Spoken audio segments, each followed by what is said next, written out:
Tuesday saw a double whammy in the making. First, the Shin Bet, Israel's security agency, foiled an attempt by Hezbollah to assassinate a former senior Israeli security official using a remotely detonated explosive device.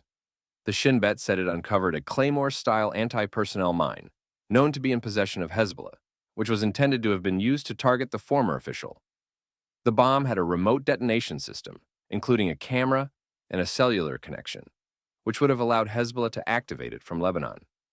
Then, also on Tuesday, dozens of Hezbollah operatives were killed and thousands more seriously wounded across Lebanon, and even in Syria, when the wireless pagers they used to communicate exploded.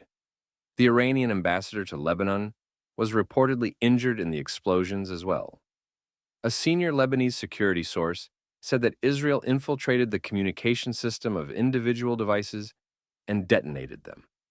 According to reports, phones were called before the explosion for some period of seconds to increase the chance that whoever received the call would pick it up and be maximally wounded. Here are 7 other remarkable operations conducted by the Israelis. Number 1. Operation Opera in 1981.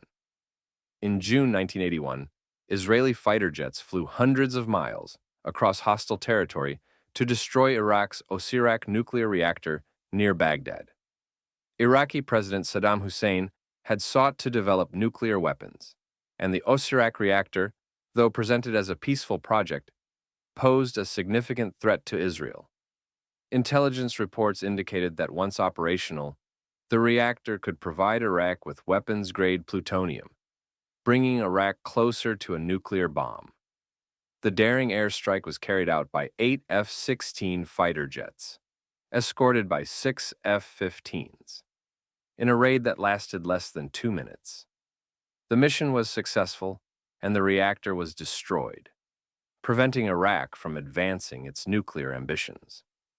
The operation demonstrated Israel's proactive approach to neutralizing existential threats and set a precedent for preemptive strikes in the face of looming dangers. In a striking parallel to Operation Opera, Israel launched another preemptive airstrike in 2007, this time targeting a secret nuclear reactor in Syria, known as Operation Orchard. The mission was carried out after Israeli intelligence discovered that Syria, with assistance from North Korea, was building a nuclear reactor at Al-Kibar, which was nearing completion. The reactor posed a significant threat, as it could produce plutonium for nuclear weapons. On the night of September 6, 2007, Israeli fighter jets crossed into Syrian airspace and bombed the Al-Kibar facility, destroying it entirely. The Syrian government did not immediately retaliate or publicly acknowledge the incident, which allowed tensions to de-escalate. Operation Orchard was significant for preventing Syria from becoming a nuclear threat, and it demonstrated Israel's ongoing commitment to maintaining its strategic edge in the region.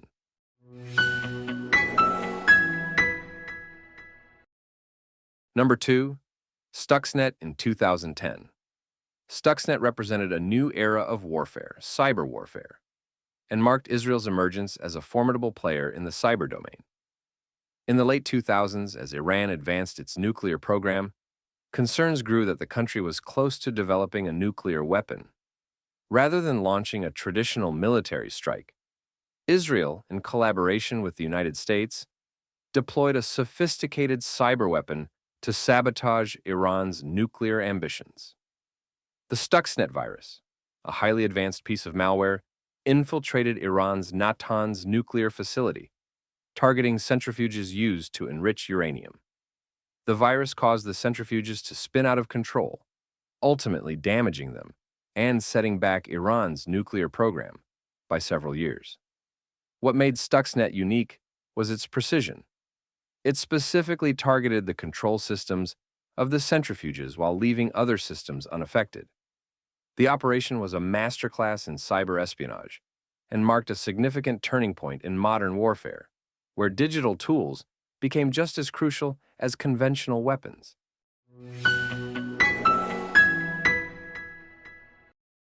Number 3.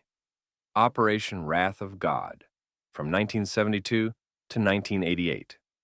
Following the brutal massacre of 11 Israeli athletes by the Palestinian group Black September during the 1972 Munich Olympics, Israel launched a covert assassination campaign known as Operation Wrath of God. The mission aimed to eliminate those responsible for planning and carrying out the massacre, as well as key figures in Palestinian militant groups. Over the course of several years, Mossad agents meticulously tracked down and assassinated numerous operatives and leaders of the Palestinian Liberation Organization and Black September, including mastermind Ali Hassan Salameh.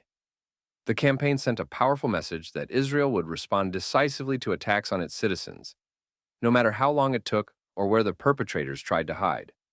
While the operation was not without controversy, it is viewed as a clear example of Israel's relentless pursuit of justice and retribution.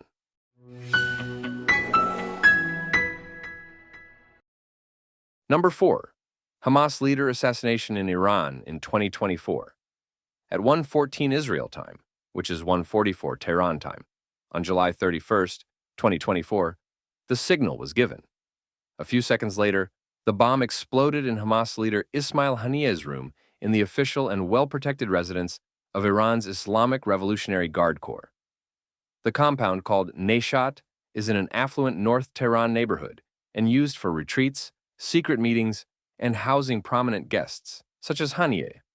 His room, which is reserved for important and especially privileged guests, was liked by Haniyeh and was used in all his visits to the country, and also in this one, where he arrived a day earlier for the inauguration ceremony of the new Iranian president the next day. During the ceremony and after it, on Tuesday until the evening, Haniyeh was photographed hundreds of times. In fact, he was probably one of the most photographed at this event, due to the timing and international coverage of 86 delegations arriving in the hours before his assassination. The way the bomb was buried, the angle, and where Haniyeh was in the room, the event could only end in one way. He had no chance of coming out of the incident, just seriously injured. Middle Eastern officials said the bomb was planted there roughly 2 months ago, and that the blast's precision required months of planning, extensive surveillance, and even artificial intelligence. It was detonated remotely by Mossad operatives who were on Iranian soil after receiving intelligence that Haniyeh was indeed in the room. The precision of the hit was reminiscent of the remote-operated machine gun that a Mossad team used to kill top Iranian nuclear scientist Mohsen Fakhrizadeh in 2020.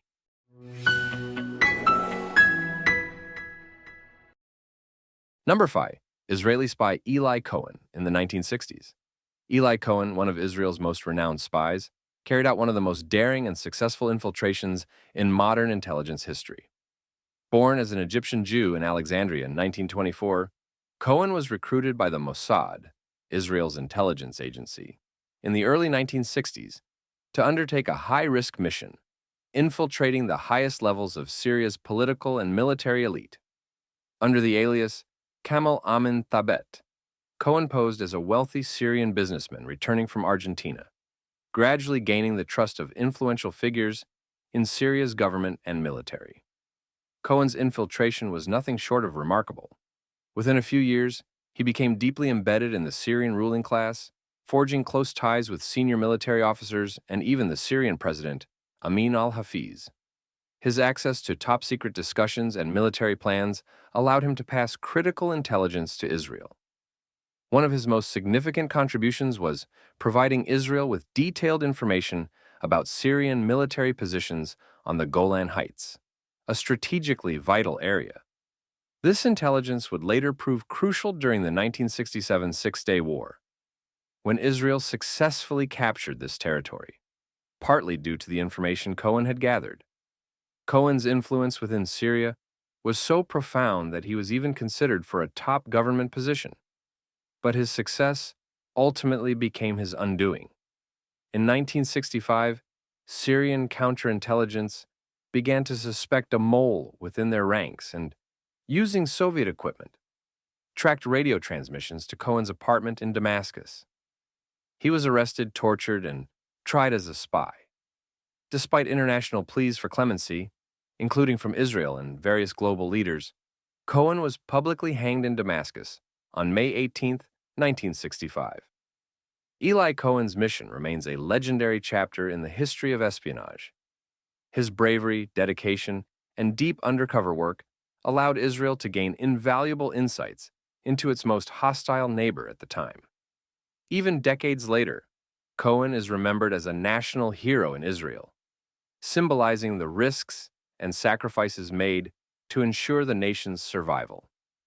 His last words were, quote, "Tell my family I did my duty until the end and I remained loyal to my country."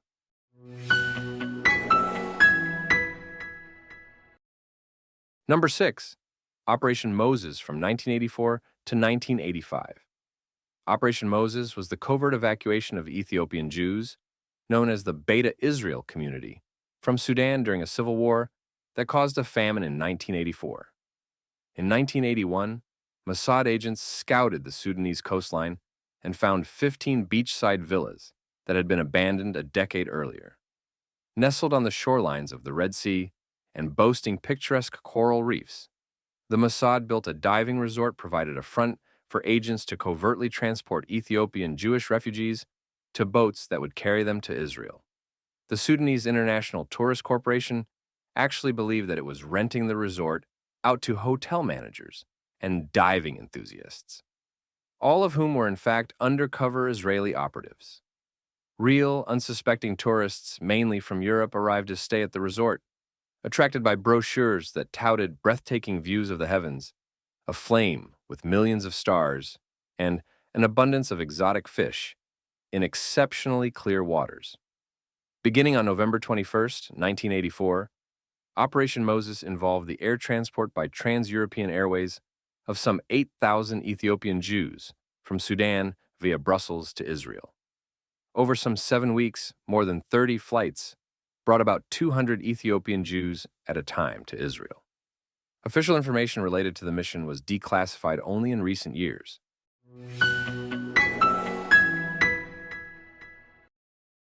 And lastly, number 7, Operation Plumat in 1968. Operation Plumat was a covert mission carried out by Mossad to secure uranium for Israel's clandestine nuclear weapons program. In the late 1960s, Israel was working to develop a nuclear deterrent, but acquiring the necessary materials, such as uranium, was difficult due to international restrictions. In response, Mossad devised a plan to secretly acquire uranium from Europe. The operation involved the hijacking of a German-owned cargo ship, the Scheersburg A, which was carrying a shipment of uranium ore disguised as plumbat, a type of lead. The ship mysteriously disappeared while en route to Italy, and when it resurfaced, the uranium was missing. The operation provided Israel with the critical materials it needed to advance its nuclear program. The success of Operation Plumat remains shrouded in secrecy, but it is widely believed to have played a crucial role in Israel's nuclear capabilities.